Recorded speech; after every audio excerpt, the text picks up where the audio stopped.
2 जुलाई 2024 हाथरस के सिकंदराराव मुगलगढ़ी में जो मानव मंगल मिलन सद्भावना समागम में बहुत बड़ी दुर्घटना कारित की थी, एक सोची समझी साजिश और षड्यंत्र के तहत, जिसमें उत्तर प्रदेश सरकार को बदनाम करना, सनातन धर्म पर बदनाम करना और साथ में नारायण साकार हरि जी के ऊपर भी इस तरह के आरोप प्रत्यारोप लगाए गए थे उस समय।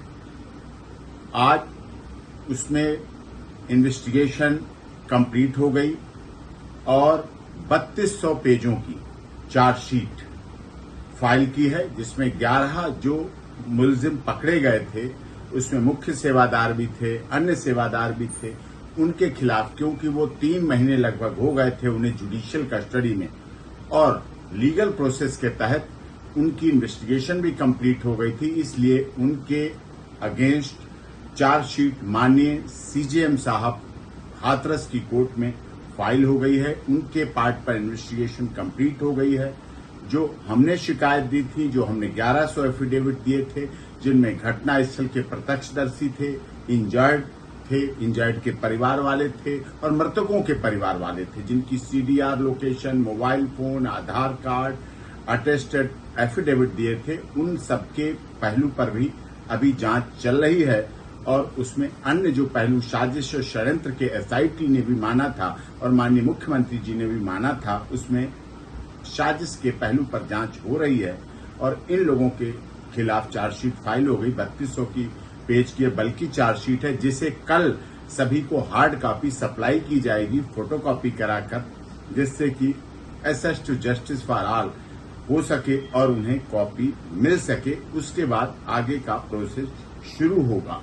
और अभी एसपी हाथरस, एसआईटी टीम और जो माननीय मुख्यमंत्री जी ने 3 सदस्यीय न्यायिक आयोग का गठन किया था, वो माननीय न्यायिक आयोग भी लखनऊ में बयान ले रहे हैं।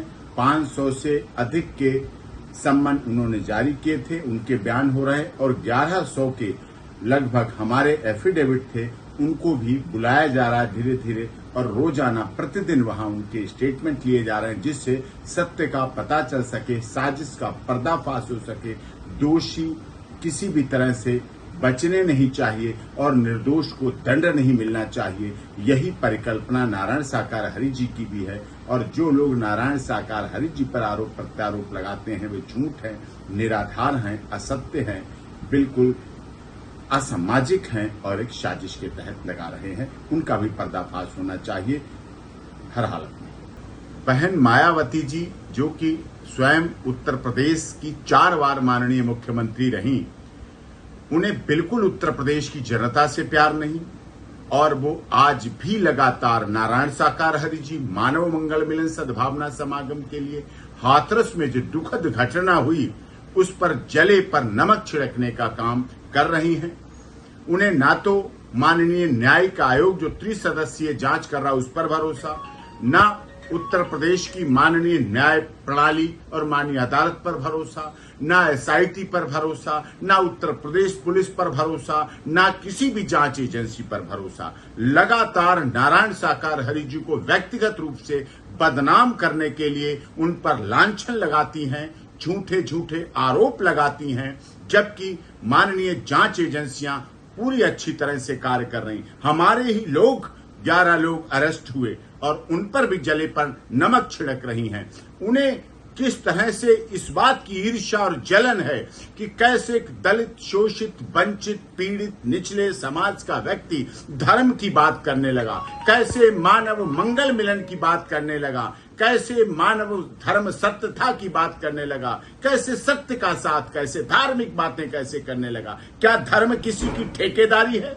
उन्हें इस बात की बहुत ईर्ष्या है कि किस तरह से नारायण साकार हरि जी का बढ़ती लोकप्रियता पर आरोप लगाया जाए। उन्हें बताने फंसाने की बात करती हैं कि उन्हें क्यों नहीं फंसाया गया, जब वो 35-40 मिनट पहले घटना स्थल से जा चुके थे। किस तरह से उन पर इस तरह के आरोप लगा रही हैं, किस तरह से ऐसे मनगढ़ंत साजिश रची जा रही है सनातन धर्म को बदनाम करने की, उत्तर प्रदेश सरकार को बदनाम करने की, जांच एजेंसियों को बदनाम करने की, न्यायिक आयोग को, माननीय न्यायिक आयोग को बदनाम करने की और हमारे कानून के सिस्टम को बदनाम करने। आपको किसी पर भरोसा नहीं, आप किसी पर भरोसा नहीं रखना चाहती हैं। आप अपने केसों की जांच करवाइए, आप अपने केसों की बात कीजिए, जो आप पर व्यक्तिगत लगे हुए हैं आप उनकी बात करें तो अच्छा लगता है। नारायण साकाहरी जी, मानव मंगल मिलन सद्भावना समागम को जैसे है वैसे छोड़ दीजिए, रहने दीजिए। जो न्यायिक जांच एजेंसियां कर रही, हमने अपने लोगों को 121 लोगों की मौत को देखा है, वो हमारे थे। आपने उन्हें राहत सामग्री तो 1 रुपए देने की नहीं सोची, सहयोग तो करने के लिए उनके लिए कुछ नहीं सोचा, उनके किसी परिवार के व्यक्ति को नौकरी की तो बात नहीं सोची, उनकी आर्थिक मदद की तो बात नहीं सोची। वो तो माननीय भारत सरकार और माननीय उत्तर प्रदेश सरकार और सभी कर रहे हैं, अच्छी तरह कर रहे हैं। आपको इस बात से परेशानी है कैसे वो लोग फिर से खड़े हो गए, कैसे फिर से, जब चार्जशीट 3200 पेज की चार्जशीट पढ़ी, आपने पढ़ी है 3200 पेज की चार्जशीट, अभी कॉपी सप्लाई तक नहीं हुई है और आपने खबरों पर खबरें लेकर के किया है। ये दुखद है। उन्हें अपनी बात ट्विटर और अपने मैसेजेस को वापस लेना चाहिए।